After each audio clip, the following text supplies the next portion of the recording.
etapda Azərbaycan markalarını tanıtmağa çalışırıq ki, bugün dərzi bölməsinin özəl bir qonağı var. Elə həmin o xanımın yanına keçirmək istəyirəm. Söhbət geyim və zinət aksesuarları dizayneri, dekorçu Nərmin xanım Kərimovadan gedir. Xoş gəlmişsiniz Nərmin xanım. Buyurun, zəhmət olmasa, sabahınız xeyir. Sabahınız xeyir olsun. Gününüz uğurlu olsun. Sağ olun. Necəsiniz? Xoş sabahla başladıqsa, yəqin ki, günümüz xoş olar. Təşəkkür edirəm. Xoş gəlmişsiniz. Bugün əli dolu gəlmişsiniz, maşallah. Burada mən pələng gözü görürəm. Bəli. Dedilər, canlı yayımda nəsə hazırlamaq lazımdır. Düşündüm ki, ən tez hazırlana biləcək aksesuarı gətirim. Çünki əl işləri təsbih hazırlayacağım. Ay Tundu, çox belə... Bu daşlara marağınız necədir? Çox yaxşı. Daşlarla bağlı təhsilim var. Doğru daş uzmanlığı oxumuşam Türkiyədə, onlayn.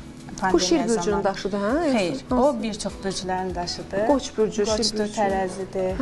Tərəzi, indi var, hal-hazırda mövsümüdür tərəzi bürcünün.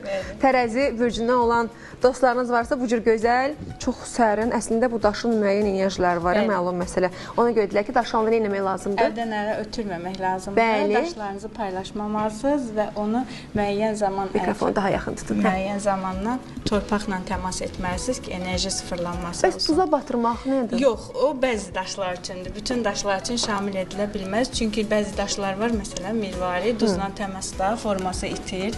Dənizdən, okeandan çıxdığına görə formasını itirməmək.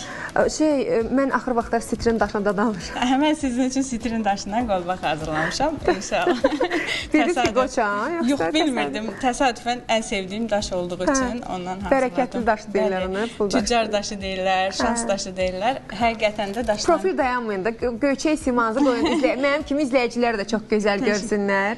Mən istəyəcəm, bax, özünüzlə bağlı, fəaliyyətinizlə bağlı bir də sizdən eşidək. Neçə müddət ümumiyyətlə fəaliyyət göstərirsiniz? Bu fəaliyyət sferanızla bağlı, özünüzün bu sahəyə marağınız bir əhatələr danışaq. Mən Nərmin Kərimova 1990-cı ildə Ağdam rayonunda anadan olmuşam. Uşaq vaxtından əl işlərinə çox böyük həvəsim olub. Düzdür, məcburi köçkün həyatı yaşamışıq, bunlara imkanımız olmayıb. Ancaq 2014-cü ildən rəsmi fəaliyyət göstərirəm. Heydər Əliyev fonduna əl işlərimi göndərdim məktub şəklində. Tam ümidsiz şəkildə ki, yəni cavab gələr-gəlməz bir həftə ərzində dəvət olundum. Kiçik və orta biznes agentliyinə və əl işlərim kifayət qədər sevildi. Vurğulayım ki, 14 il əvvəlki işlərimi hətta bugün bəyənmirəm. Çünki durmadan işləyirəm. İnkişaf edirsə, əlbəttə. 14 il ərzində, yəni o gün yoxdur ki, mən əl işi hazırlamayım. Yəni hər gün kiçik bir sexim var idi mətbəxdə. İndi hal-hazırda Əhmədlidə atelyem var. Hansı tərəfdə? Metronun tam üstündə, Madaya yaxın ərazidədir. Bəli. Çox gözəl. Əslində çox gözəl məqamdır. Qonağım ola bilərsiniz. İnşallah, sevə-sevə. Böyük məmnuniyyətlə. Mən orada doğulub böyümüşəm deyə. Əhmədli uzun neçə müddət artıq.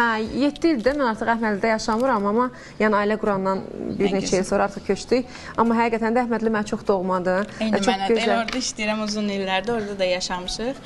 Hal-hazırda Ağsuda da növbə ikinci filialımız var, əl işi dərsləri keçirir. Nədir? Məsələn, mağazanın adı nədir? Nur Aksesuar. Nur Aksesuar. Brendimizin adı Nurdur. Nur heç kim. Nur hər bir aksesuar.